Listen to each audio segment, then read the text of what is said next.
Hello, and thanks for joining us today. We're excited to kick off 2026 with a new webinar series sponsored by MetaPhy Health. I am Courtney Gallster, the marketing partner for MetaPhy Health, and we are excited to bring you this session with Dr. Reed Hogan, who is the Chief Medical Officer at MetaPhy Health, and Rick Jacques, who is the CEO of MetaPhy Health.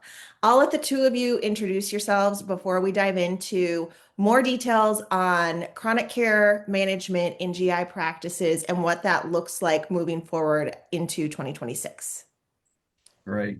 Thank you, Courtney. I appreciate it very much. A little bit of background. I'm Rick Jacques, CEO of MetaPhy. I want to give y'all a little bit of background on how we started this company and how Reed got involved with us. I've been in the GI space for a long, long time. Started with a company called AmSurg about 33 years ago. That led to a company called Surgical Health Group, and ultimately to Covenant Surgical Partners, where my co-founder and business partner, Chris Obrey, and I joined forces. Chris was our Chief Operating Officer at Covenant. When we left Covenant several years ago, we were introduced to Dr. Hogan, and it was on something entirely different than CCM. We were working on another project, and in the midst of the conversations that we were having with him, he brought up the fact that he had lots and lots of chronically ill patients, particularly around fatty liver disease, and really was unsure as to what the best approach was to handle this. He would give patients direction, and they'd come back six months later, and things hadn't gotten better. So we were trying to find a model to help him with these chronically ill patients. And that led us to finding this Medicare tool, chronic care management, the CCM tool. And that's how we got started. So Reed had a profound impact on the beginning of this company and ultimately became our Chief Medical Officer. Reed, why don't you give a little bit of your background and your perspective on how you got started in this area and your thoughts on chronic care management as an intro. Glad to do that. The start of this is very interesting because, like every GI doctor, we have thousands of patients with chronic illnesses, chronic issues. My particular entry into this area was back in the early 2010, 2015 or so. I had two friends, patients that I'd followed for 20 years, friends, a male, female, about a year apart, presented with low platelets, wound up having cirrhosis. And their question to me was, how did I get cirrhosis? They didn't drink, no hepatitis. And my question, well, how long have you been overweight? My entire adult life. Male and female, they both had cirrhosis, end-stage cirrhosis, rapidly developed. They both got liver transplants. One of them died. They were both friends. And I had a real interest in where did I mess up? Where does our group mess up? No one in my practice wanted to take care of fatty liver or even really mention fatty liver. No primary care doctors were addressing it. We got heavily involved in some fatty liver, steatotic liver disease research. We were number 3 in 103 groups globally in one of the first madrigal studies. And about the time Rick and Chris approached me about another project, I'd been approached by the Chronic Liver Disease Foundation and by a large group out of San Antonio about helping with some liver studies. And Rick and Chris wanted to come down and discuss a project. And I'll never forget talking to them. I thought, let's talk Friday. Well, we'll talk for an hour. I'll set aside 1 o'clock Friday, and we'll get on a Zoom call or whatever. And Rick said, oh, we're driving down. I thought, well, you don't have to drive down. It's a long way. He said, no, we're driving down. I thought, oh, great. So they drive down. We meet at 1 o'clock on Friday. They left here at 5 o'clock. We filled up a whiteboard multiple times and came up with some really interesting ideas about how to provide better care, cover our medical liability, which is gigantic. To not take care of patients is a big deal. And, it's fraught with liability, not practicing correct medicine. But we subsequently spent years developing not just a good product, but a great product. It's great for the patients. It's good for practices. We went from people being mad at us for trying to do chronic care management. Like, are you trying to steal our diabetic patients? No, we're not trying to steal any patients. We're trying to actually take better care of patients than any hospital system, any private practice group, primary care. They don't have the ability to do this. We within our group thought we could do it on our own. We couldn't do it. It requires a lot of back office work, a lot of coordination. It's a highly technical business to provide chronic care management. So we can get into the details of it, but this is a phenomenal program that is loved by patients, providers, Medicare. They recognize the value it brings to their programs and the amount of cost savings it is when you actually take care of people. Oh yeah, that's a really big point. As a matter of fact, there's 2 points I want to bring up just to emphasize that. Medicare actually has a bill before Congress right now to eliminate any out-of-pocket expense for this program. They want patients in this program so much. They say in the preamble to the bill that the reason that they have copays and deductibles with most Medicare procedures and Medicare codes is because they want patients to have skin in the game. They want to try to reduce utilization. They say the opposite is true for chronic care management. They don't want any barrier of entry. They want these patients with chronic illnesses to get in the program and not have any reason not to do it because they know that they save money. As a matter of fact, the Milken Foundation put together the Partnership for Chronic Disease Management several years ago. And they estimate that patients with 5 or more chronic conditions are costing the healthcare system in excess of $50,000 a year. And patients who participate in a program such as ours, they're saving anywhere from 10 to 30% a year, depending on what their illnesses are and where they are in their healthcare journey. So it definitely saves money for the system as it helps patients get better. Reed, why don't you talk a little bit about one of the things that we talked about earlier was that you diagnose these patients, you see the issues that they have, but you have limitations in a brick and mortar setting to make sure that they adhere to the program that you set out for them. Why is it that that's the case? What is it that these patients need on an ongoing basis with CCM, and how does that provide the ability for you to care for these patients better? I think the interesting part of that is physicians, providers. It doesn't matter if you're a nurse practitioner or a physician assistant or a physician. There's not enough of us to provide basic care for everybody. There's no way if you're entering into, I'm in a large, or have been in a large GI practice for almost 40 years. We do a ton of research. We're overwhelmed by just demands on time. And every gastroenterologist in the world wants to do endoscopy procedures and go home. That's just how it is. And when I first mentioned this program to my doctors, they're like, we don't want fatty liver. Let the primary care docs take care of fatty liver. Well, primary care docs don't have time to take care of metabolic syndrome. And I keep talking about fatty liver, but the metabolic syndrome is the driver of all this healthcare. Intervening before they get cirrhosis, before they get hepatocellular carcinoma is hard. And we don't have the time to do that. For a patient to be contacted monthly, to know that if they get on their scales, somebody's looking over their shoulder, and patients will actually listen to a voice out of Nashville that they don't know much better than they'll ever listen to a spouse, period. We will ignore our spouses and go grab us a Twinkie behind their back.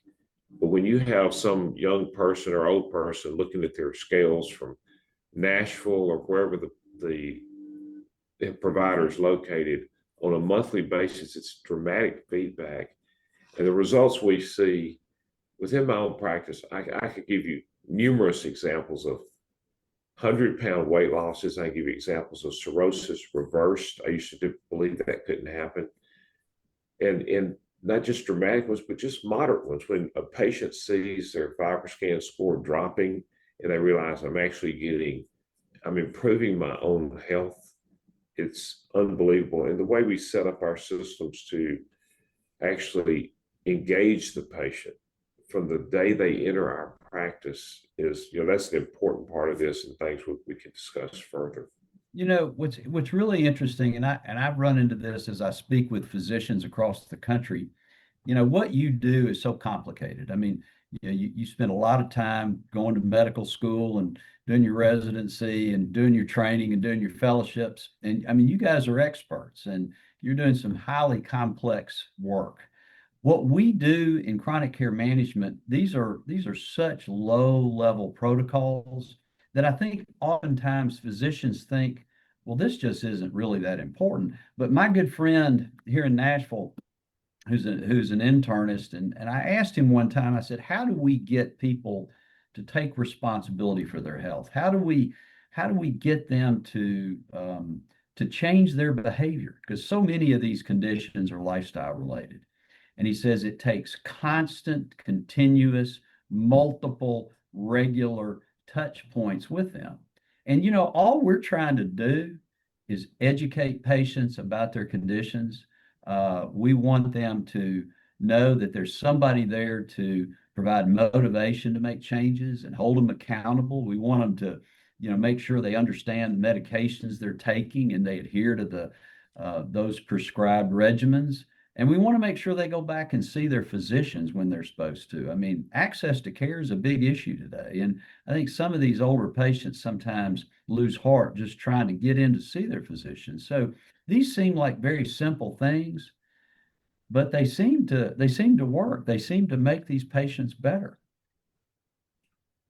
I think we have found within our practice and helping other people around the country develop similar programs is that when you actually focus on things that patients can improve and they see improvement, once they feel improvement and they know that someone cares enough about them, because the average primary care person does not have time to jump at all this, because all these patients that, like Rick alluded to, they have 5 or 6 chronic diseases. It's hard to believe, but they actually do. And when they come in your office and you're trying to get their blood pressure under control, their diabetes under control, the last thing you're thinking about is, I've got 15 more patients to see today. I really need to discuss weight loss and how it can improve their liver, and most importantly, improve their survivability. My favorite line with all patients is, most of these patients are at the age, they're older, and it's like, it's hard to live another decade unless you contribute to your own health care. You can do it with pills, but if you want another decade, I want you to enroll in this program. I want you to pay attention. I personally actually write down a goal on a BMI sheet for every single patient. Like, I want you to lose this first 20 pounds over the next 4 months. I'm not asking you to lose 100 pounds. Mm-hmm. You need to lose 100, but I'm asking you to lose 20 pounds over 4 months, and it's going to be followed by a person that's carrying out this chronic care management program that actually cares about you getting better. And let's do this before you have your heart attack, before you have your stroke, so that you're not that person when you're 10 years down the road that's sitting in a wheelchair in a nursing home. And a lot of this is just developing a program that works for multiple patients. In our group, it started so slow because the doctors would not buy in. They voted 3 times to shut it down. And once they realized the patients like it, it's very profitable to the practice, unbelievably profitable. And it's that way because it works. Once they realized how good it was for the patient and the practice, they buy into it.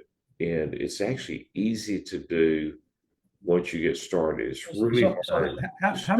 How much time does it take for you to take care to do the part that you play on the CCM side? I mean, how much time is it taken away from everything else you're doing?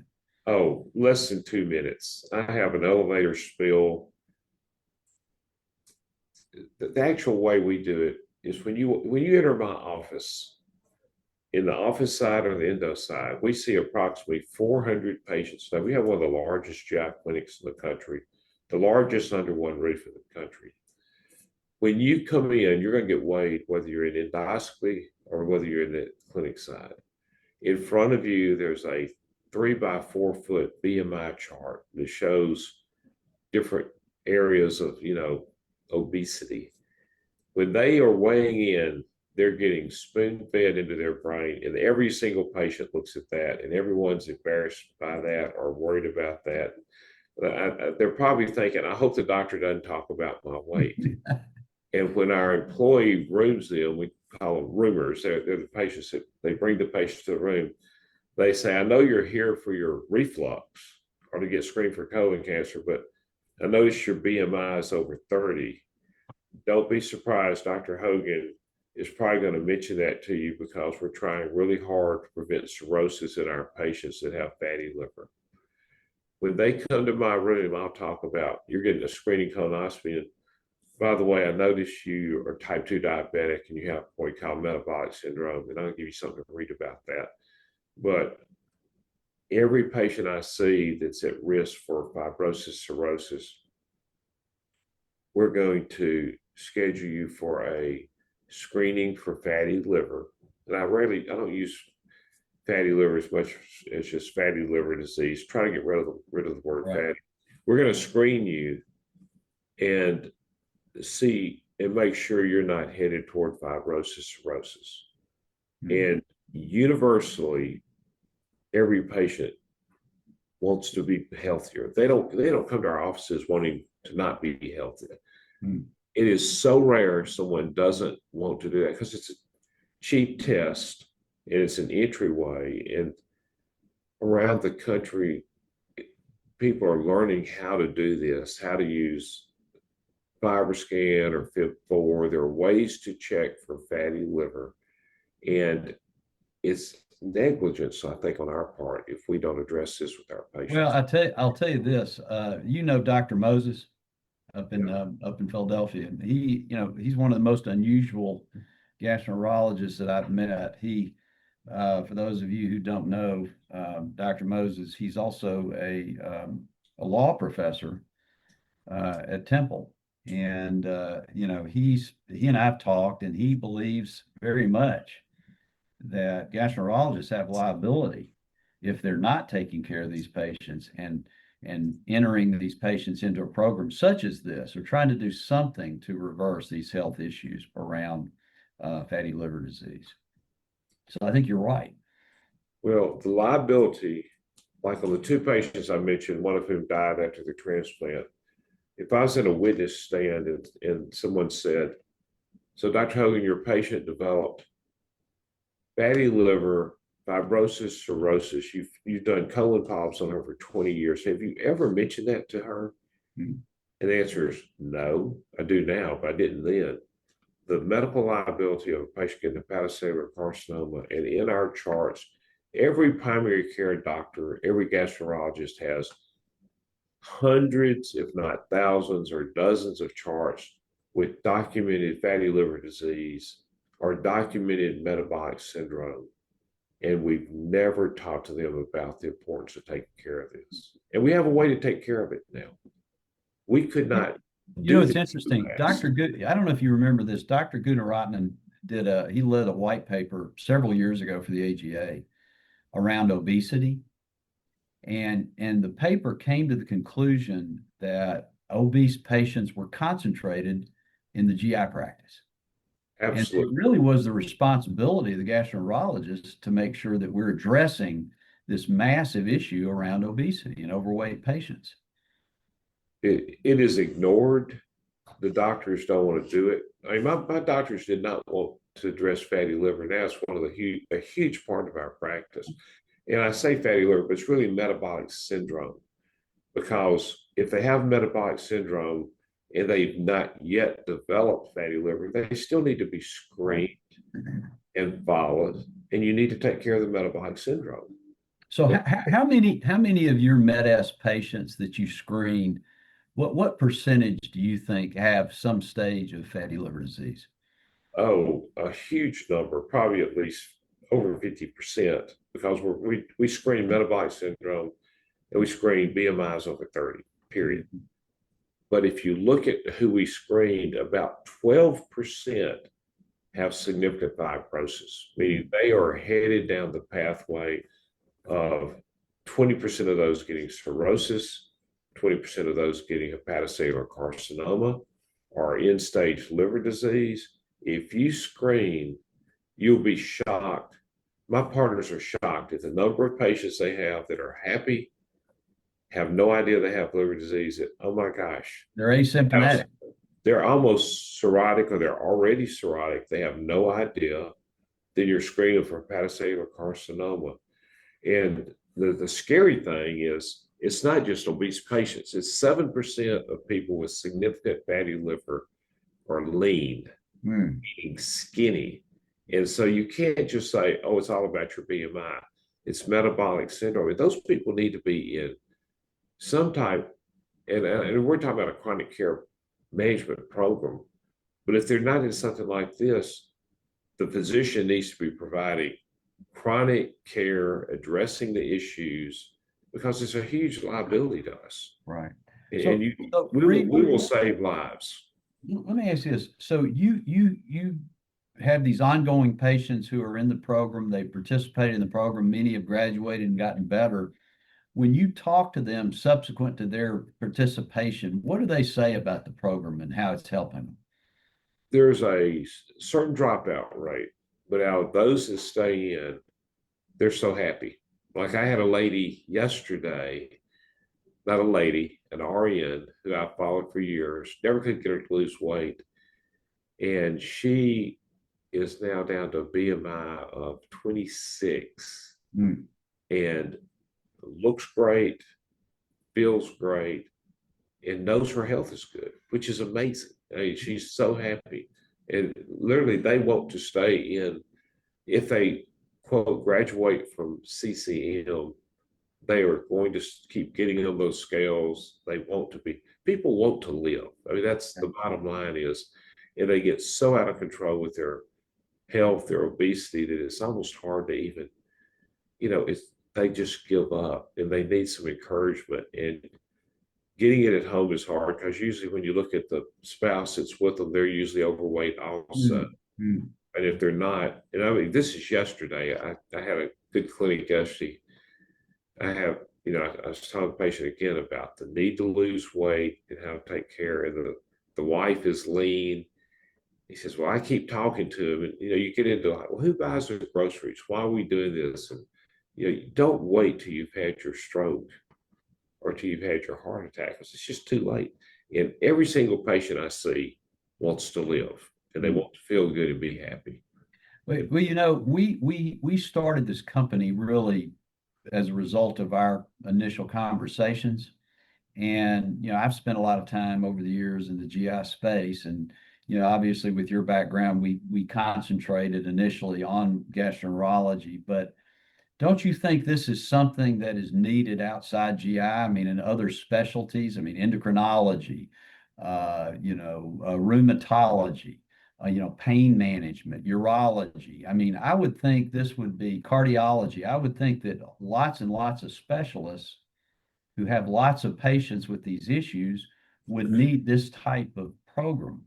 Well, and what happens with the specialties is they're so busy, the demands are so high, there's no way they can find one-on-one contact like this. I mean, if you have a pain doctor, a urologist, or whatever, feedback and somebody just making contacts with patients keep them on track, without a doubt. I mean, just the oversight of, are you taking your medicines? Are you taking them appropriately? Do you really need refills? Why are you not getting your blood sugars checked? There's so many ways that I think around the country, chronic care management done through programs like this is going to help just, millions of people. It's already doing that. I'm not sure the numbers that MetaPhy has under their supervision now, but the satisfaction rate on the patients that we've had in our programs is just sky high. Oh, yeah. Sure. Patients like attention. So Reed, when you talk about the financial impact that this has on a practice, give me some examples of what you mean by that. Certainly. You know, Rick and I have been involved in this since, I believe, 2017. So we have almost a decade of experience. And I have helped numerous groups all over the country implement these programs. Some of them is simple, some of it's very hard. I may ramble a bit, you may want to cut this out. But one of the examples I give to, if I'm visiting a group and as a consultant trying to help them through financially, I'm really good at helping with practice management models and helping people sort out some of their difficulties. But when we talk about, and by the way, and this goes way beyond CCM. I mean, you're doing a very broad brush at looking at how, I mean, you know, Dr. Hogan, I have to say, I have visited maybe as many GI practices as anybody in the country over the last 30 some odd years. And I have to say, I have not encountered a more progressive, better practice than I encountered with Dr. Hogan's practice in Jackson. I think we do well with being ahead of the curve on most things. And every time I visit a practice, I actually learn something that helps me. But when I'm discussing specifically CCM with practices, and when I go into a group, what I like to do is I have a list of about 6 or 7 things that I can almost guarantee you they're not doing that they should be doing, or at least thinking about that will either improve patient care, improve their bottom line, make their lives easier, how they practice. But when I talk about CCM, one of the analogies I give is it's like getting parking meters. You know, I go to Oxford, Mississippi a lot. And in Oxford, there's this beautiful town square that they decided to put parking meters on. And the whole town was like mad. You don't want to screw up this beautiful town square with parking meters. Well, they did it. And the town was mad. And all of a sudden, the first year, I think it was like $3 million in revenue. How does that happen? Well, at a quarter of an hour, it's amazing how these things gradually build up. And when people look at CCM, they think, well, there's not a financial impact there because I might make, you know, $50 a month off this patient. But when you add thousands of patients into your practice, the financial impact of providing really great care, patient satisfaction, patients being tied to your practice for years, the financial impact is absolutely dramatic.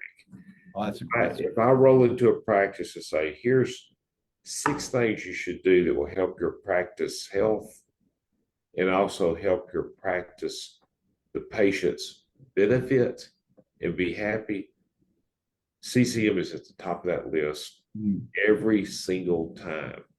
And I tell people, especially, you know what, we talk to urologists, pain docs, family practice, but the practices that have funnels for these patients, GI is situated dramatically for seeing these patients. We see patients from every primary care doctor. So we have an unbelievable funnel to get these patients.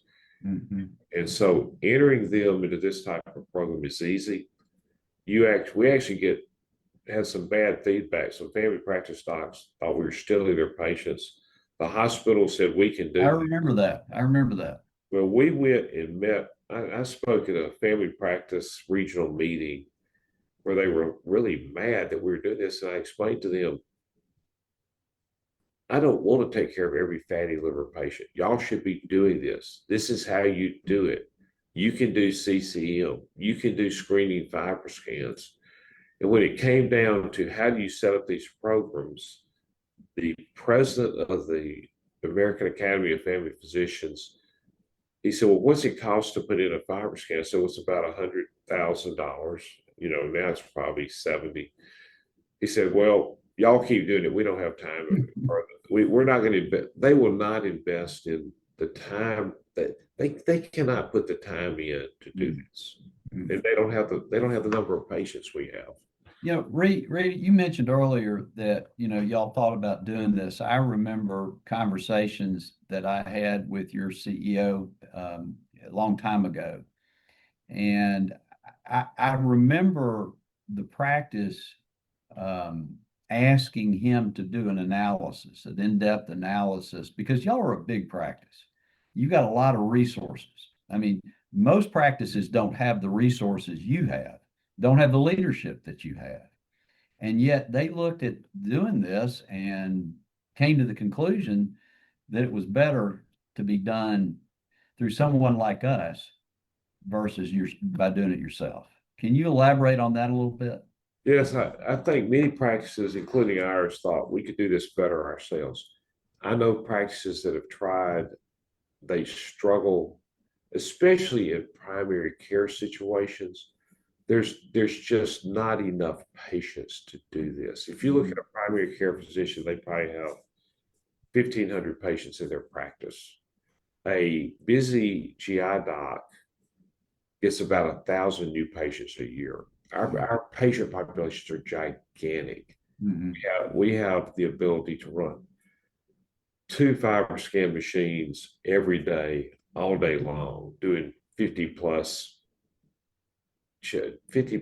procedures a day.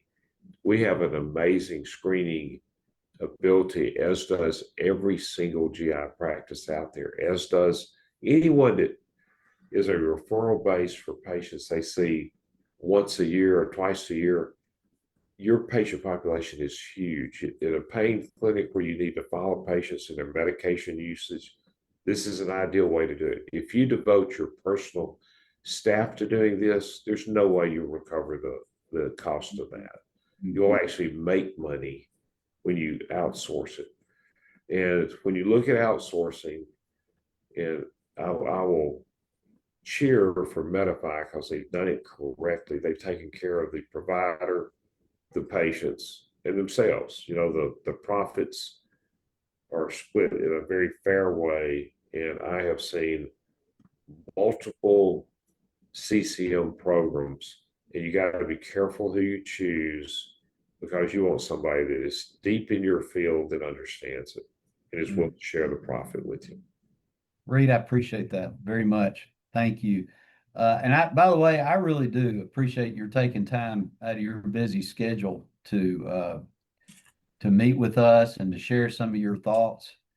You've been a wonderful addition to our team. This company wouldn't be here without you and your involvement. So I'm sort of forever in your debt. We really do appreciate it. Really, thank you. Courtney. Thank you both so much for joining us today. I will jump in and just mention that if you had a question in the comments that we haven't gotten to, we will reach out to you directly just to see if we can answer that offline.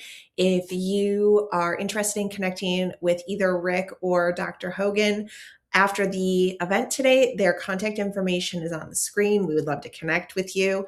Or please feel free to just follow up with us via the email that you receive after this event with the replay. We hope to see you soon, and we hope that this was helpful as you continue to explore what options for virtual care exist in chronic care management within specialty practices. Thanks so much.